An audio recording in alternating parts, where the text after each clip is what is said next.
सम्राट परीक्षित जी कथा श्रवण करने के लिए एकत्रित हुए हैं और संयोग से आज परमात्मा का शुभागमन होने वाला है चौथे दिवस पर।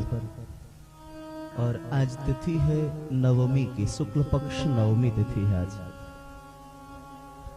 नवमी समझते ना, नवमी तिथि है। नवमी पूर्णता को प्रदान करने वाला है, नव पूर्णांक है। आज हमारे पास एक पत्र आया है, महर्षि के श्री चरणों में सादर प्रणाम। बहुत सारी बातें कही, मेरा प्रश्न पूछने के पूर्व में क्षमा चाहती हूं करके। मेरा उद्देश्य प्रियतम श्री कृष्ण पर प्रश्न चिन्ह लगाना नहीं एवं आपके ज्ञान को आंकना भी नहीं है, बस भाव जगी तो मैंने पूछ लिया।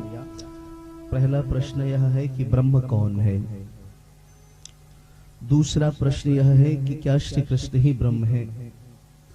और तीसरा प्रश्न है, यदि श्री कृष्ण ही ब्रह्म है तो उद्धव जी गोपियों से मिलने के पूर्व किसे ब्रह्म मानते थे।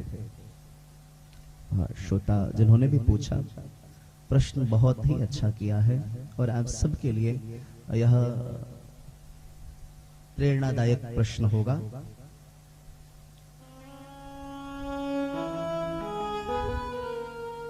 एक बड़ी बात मैं निवेदन करूं आपसे। सबसे पहली बात तो यह कि जब हम उस पराकाष्ठा पर पहुंचते हैं तो उस पराकाष्ठा पर पहुंचने के बाद वह परमात्मा लिंग भेद से परे है। वहां न स्त्री है न पुरुष है। लेकिन बात आई कि महाराज श्री कृष्ण ही ब्रह्म है क्या, तो मैं निवेदन करूं, अवतार 4 प्रकार के होते हैं। 4 प्रकार के अवतार, अंशावतार, अंशांशावतार, पूर्णावतार एवं परिपूर्णावतार। श्री कृष्ण पूर्ण ब्रह्म है। श्री कृष्ण वास्तव में श्री कृष्ण ही पूर्ण ब्रह्म है। आप कहेंगे फिर उद्धव जी पूर्व में ब्रह्म किसको मानते थे। साधना के विविध विविध मार्ग हैं। ज्ञान मार्गी जो हैं उनके ब्रह्म अलग हैं और भक्ति के मार्गियों के ब्रह्म अलग हैं। ध्यान पूर्वक समझिएगा। जो श्री कृष्ण हैं, वृंदावन वाले जो कृष्ण हैं, वो वृंदावन के भक्त द्वारिका वाले कृष्ण को नहीं मानते। समझिएगा, ये भाव का सब जगत है, भाव का साम्राज्य है। बोले वृंदावन के कृष्ण कौन है, बोले वंशी बजैया, गैया चरैया, नाग नथैया, धेनु चरैया। और द्वारिका वाले चक्र भी उठाते हैं। बोले हमारे कृष्ण इतने कोमल है, वो चक्र कैसे उठा सकते हो, हमारे कृष्ण नहीं हो सकते। तो वास्तविकता यह है, वह निराकार परमात्मा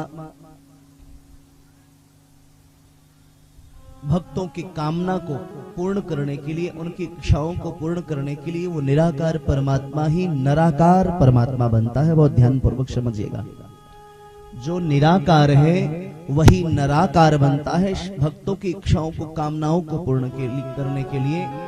और वही नराकार परमात्मा महाराज भागीरथ आदि महापुरुष जब प्रकट होते हैं तो उनकी कामनाओं को सिद्ध करने के लिए वो निराकार परमात्मा जो नराकार बना, वही बाद में गंगा यमुना आदि के रूप में निराकार स्वरूप भी धारण करता है। वह निराकार है, बाद में नराकार बना और तत्पश्चात ये जितनी देव नदियां हैं इनके रूप में वही परमात्मा का द्रवीभूत स्वरूप है, यह निराकार परमात्मा का।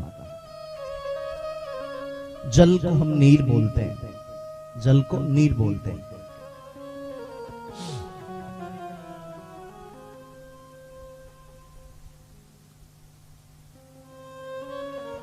वैज्ञानिकों ने बिजली को प्रकट किया, करंट प्रकट किया। इसका मतलब है कि ये पूर्व से था, जो नहीं था वो प्रकट कैसे हुआ। यदि वो था तब तो प्रकट हुआ। अब लोगों ने कहा सब प्रकट कर किया आपने, हम फील करना चाहते हैं उसको। तो महाराज तार के माध्यम से वो हमारे सामने आया, हमने स्पर्श किया तो हमें फील हुआ कि नहीं करंट है।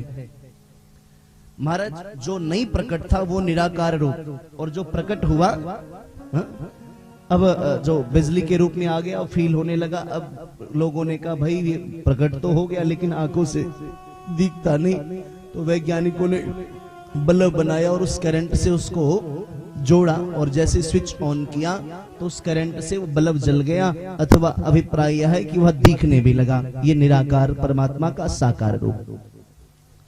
तो उद्धव को अपने ज्ञान का अभिमान था, परमात्मा ने उसके ज्ञान को नष्ट, उसके ज्ञान के अभिमान को, उनके ज्ञान के अभिमान को नष्ट करने के लिए गोपांगनाओं के मध्य में भेजा।